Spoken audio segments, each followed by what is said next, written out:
On June 6, 1944, the largest amphibious landing in world history took place on the shores of Normandy, France. The Allied forces called it D-Day. The landing marked the commencement of Operation Overlord, a strategic move that heralded the long-awaited opening of the Second Front of the European War. D-Day was the start of the most meticulously planned event in history and was one of the greatest logistical operations of all time. And it was also the day that saw some of the war's most horrific and heroic actions. Learn more about D-Day and the start of the liberation of Western Europe on this episode of Everything Everywhere Daily.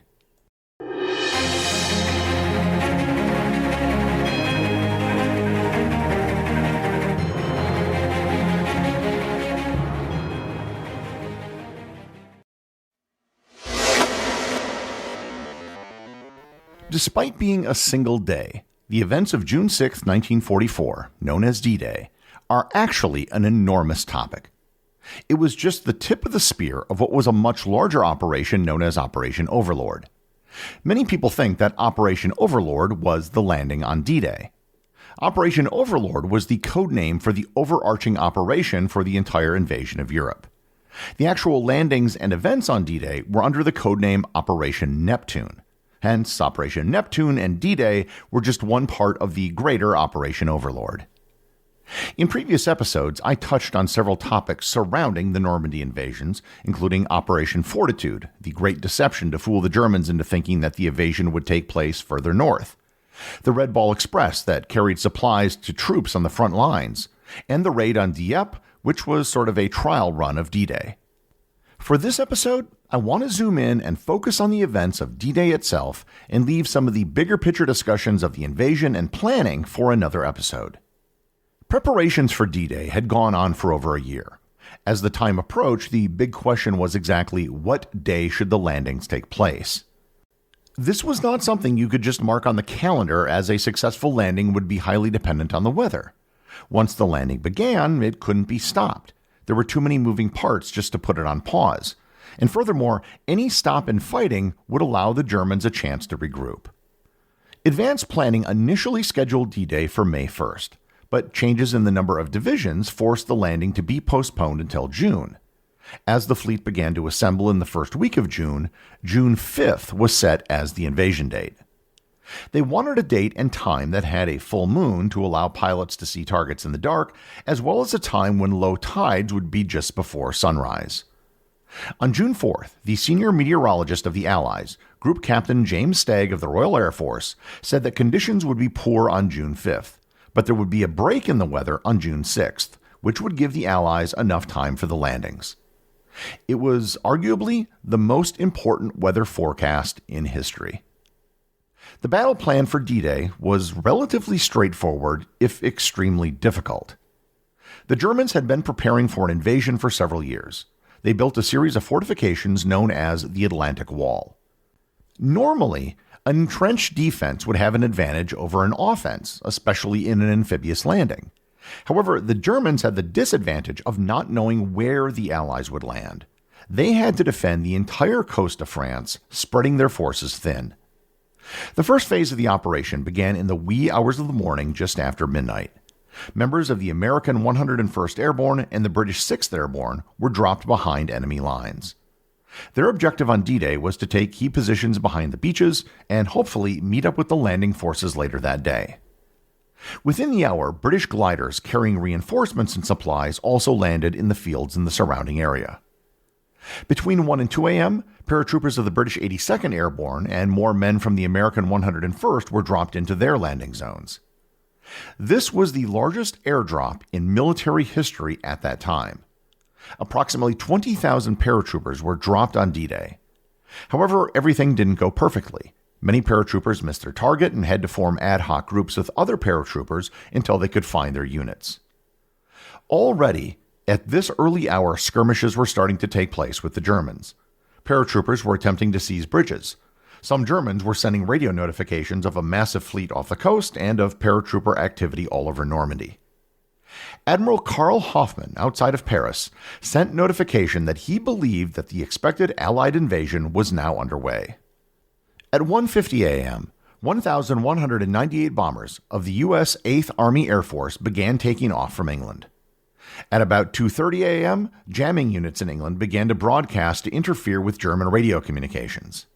At 2:50 a.m., Marshal von Rundstedt, located in Berlin, responded to the German 7th Army in Normandy, informing them that he did not believe that this was the main invasion. Hitler was adamant that the main Allied invasion would take place in Calais, much closer to the English mainland. Around 3 a.m., infantry off the coast of Normandy began embarking into their landing vessels. Most of the 5,333 Allied ships began dropping their anchors to prepare for the upcoming landings. Bombers began attacking their targets near the French city of Caen, as well as other inland targets. Around 4 a.m., paratroopers liberated the town of Saint-Mère-Église, the first town in France to be liberated from German occupation. As all of this activity was taking place behind enemy lines, a little after 5 a.m., the main invasion group was starting to get ready. At 5:10 a.m., the first naval guns started bombarding German positions along the shore. The bombardment of coastal defenses was designed to soften and hopefully eliminate many of the obstacles that the landing forces would encounter. Over the next hour, more ships began opening fire on their respective landing beaches that they would be supporting. Many of the bombers flying over the area also began dropping their bombs as the sun was starting to rise and targets became visible. As the bombings and bombardments were happening, men in the landing ships were preparing to land on the beaches that were currently being bombed. 5:58 a.m. was sunrise, although no one could see the sun because of heavy cloud cover. Shortly after 6 a.m., the first wave of landing ships began making their way to the beaches. 5 beaches were selected for landing. The Americans would land at the 2 westernmost beaches, which were given the code names Utah and Omaha. British and Canadian forces would be landing at 3 beaches to the east. The British landed at Gold and Sword, and the Canadians landed between them at Juno. The men in the first wave of landings had one of the most unenviable jobs of the entire war. They would be sitting ducks as they exited their landing crafts and worked their way across open beaches with no defenses, attempting to take heavily fortified German cement bunkers. The bombardment stopped at exactly 6:27. This phase of the operation had to be scheduled with precision. The last thing the Allies wanted was for their soldiers to be hit with friendly fire as they attempted to make their landing. The first landings took place just minutes after the bombardment ended. Each beach presented a unique challenge. Some were relatively flat, and others had sea cliffs that had to be scaled. The first men could hit the beach at the time dubbed H-hour. They faced landmines, barbed wire, anti-tank barriers, and a host of other natural and man-made obstacles. Omaha Beach saw the first soldiers exit their landing craft at about 6:29, and Utah Beach had landings a few minutes later. Landings on Sword, Gold, and Juno beaches began at approximately 7:25 a.m. The differences in the landing times was due to the tides. For the next several hours, there were continued landings on all of the beaches, and success was very uneven. By 9 a.m., the Canadians reported success on Juno Beach. However, Omaha Beach didn't begin to report success until about 11 a.m. By noon, most of the beaches were in the Allies' control, save for Omaha Beach, which was the most stubborn and heavily defended. Fighting continued around the beaches for most of the day, but the beaches were mostly secure by the early afternoon. By 3 p.m., British and Canadian forces were able to link up, and by 5 p.m., British airborne forces had linked with their ground forces on Sword Beach. By 6:30, Utah Beach was considered secure, as was Omaha Beach, finally, by 8 p.m. Despite the heavy German fortifications, the Germans simply didn't have the reinforcements or ammunition to continue to hold off the onslaught. The first wave that landed in the morning was just that, the first wave.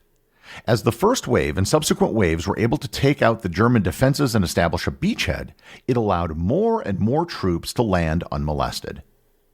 Around 9 p.m., Operation Elmira began, with the landing of 176 gliders, bringing more supplies and, more importantly, artillery. Unlike the gliders, which landed earlier in the morning, these were all able to land in a secured area. Field Marshal Erwin Rommel, the commander responsible for the Atlantic Wall, arrived in Normandy at 9:30 p.m. after driving 800 kilometers nonstop to get there. At 11 p.m., a group of Germans attempted a counterattack at Pointe du Hoc near Omaha Beach, and the counterattack was still ongoing by the end of the day. Not all the objectives the Allies set out to achieve were accomplished on D-Day, but the landings in the first day of the invasion were largely successful. By the end of June 6, 1944, 156,000 Allied soldiers had been transported to France by sea and air. Approximately 73,000 Americans, 61,700 British, and 21,400 Canadians. In addition to the Allied forces, French resistance fighters also began a campaign of sabotage, blowing up railway lines and German communication channels. The success of D-Day came at a tremendous cost. There was an estimated 10,000 Allied casualties, including 3,400 killed or missing. At least half a dozen towns and villages were liberated on D-Day alone. The amount of territory captured on the first day was relatively minor, but it was enough to begin the real work of bringing over the hundreds of thousands of troops stationed in England. Artificial harbors were created, as were landing strips, all to facilitate the round-the-clock transfer of personnel, equipment, vehicles, supplies, and fuel. In just the first week after D-Day, 326,000 troops, 50,000 vehicles, and over 100,000 tons of equipment such as ammunition and food had been brought to France. In less than a year after D-Day, the war in Europe would be over and Hitler would be dead. The events that took place on June 6, 1944 can still be felt along the shores of Normandy today. If you ever have a chance to visit Normandy, and I highly recommend it, there are a plethora of museums in the area that commemorate the events of D-Day and the liberation of Europe. There are probably more than 24 D-Day and D-Day related museums in Normandy, some of which are public and some are private. The largest museum is the Mémorial de Caen in the city of Caen. There is also the Airborne Museum in Sainte-Marie-Église, the Overlord Museum in Col-de-Vie-du-Sommer, and museums near all of the landing beaches. An entire liberation route was created that follows the Allies' route from southern England to Normandy to the Netherlands, ending in Berlin. There's also, of course, the American Normandy Cemetery, outside of Col-de-Vie-du-Sommer, which is the resting place for 9,388 Americans who died in the liberation of Europe. I'll close by noting that before D-Day began, despite all of the planning and preparation that went into it, no one was sure if it would actually work. In fact, if Allied forces had become stranded in France, the entire operation could have been a disaster, setting back the Allied cause by months or possibly even years. In the event of such a disaster, the Supreme Allied Commander, Dwight David Eisenhower, had a letter written before the invasion for just such an eventuality. It read, quote, "Our landings in the Cherbourg-Havre area have failed to gain a satisfactory foothold, and I have withdrawn the troops. My decision to attack at this time and place was based upon the best information available. The troops, the air, and the Navy did all that bravery and devotion to duty could do. If any blame or fault attaches to the attempt, it is mine and mine alone." End quote. Thankfully, it was a letter that he never had to send. The executive producer of Everything Everywhere Daily is Charles Daniel. The associate producers are Benji Long and Cameron Keever. I want to give a big shout out to everyone who supports the show over on Patreon, including the show's producers. Your support helps me put out a show every single day. And also, Patreon is currently the only place where Everything Everywhere Daily merchandise is available to the top tier of supporters. If you'd like to talk to other listeners of the show and members of the Completionist Club, you can join the Everything Everywhere Daily Facebook group or Discord server. Links to everything are in the show notes.